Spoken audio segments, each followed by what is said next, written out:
Krishna music को subscribe करना ना भूलें। बलवाहा से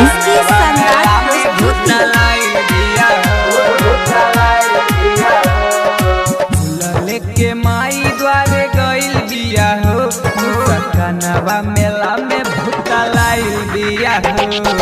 फूला लेके माई द्वारे गइल बिया हो, सकनवा मेला में भूता लाइल बिया हो। देवी मैया तोरा से करी हम अरजी, हमारा जन से मिलाई दाना हो। फूला लेके माई द्वारे गइल बिया हो, सकनवा मेला में भूता लाइल बिया हो। फूला लेके माई द्वारे गइल बिया हो, सकनवा मेला में भूता लाइल बिया हो। लाइल बिया हो, सकनवा मेला में भूता लाइल बिया हो।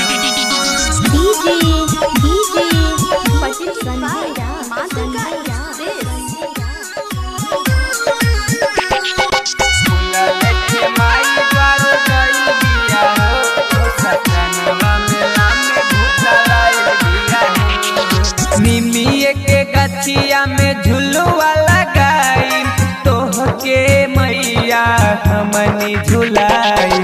निमिये के गछिया में झुलुआ लगाई, तोहके मैया हमनी झुलाई।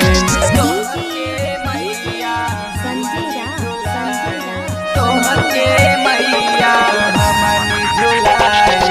निमिये के गछिया में झुलुआ लगाई, तोहके मैया हमनी झुलाई। निमिये के गछिया में झुलुआ लगाई, तोहके मैया हमनी झुलाई। पूजा करे खातिर पागल आइल बिया हो, सकनवा मेला में भूता लाइल बिया हो। फूल लेके माई द्वारे गइल बिया हो, सकनवा मेला में भूता लाइल बिया हो। लाइल बिया हो, सकनवा मेला में भूता लाइल बिया हो। डीजे श्याम बाबू RKG की तरफ से। कृष्णा जी कहाँ से हैं? लेके माई द्वारे गइल बिया हो, सकनवा मेला में भूता लाइल बिया हो।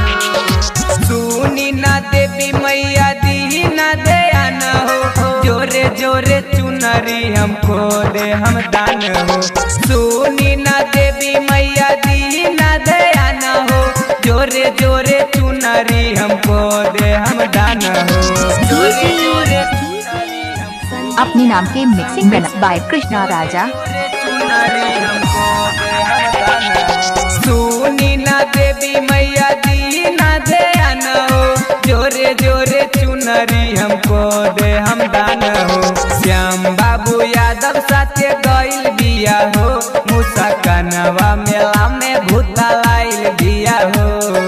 फूल लेके माई द्वारे गइल बिया हो, सकनवा मेला में भूता लाइल बिया हो।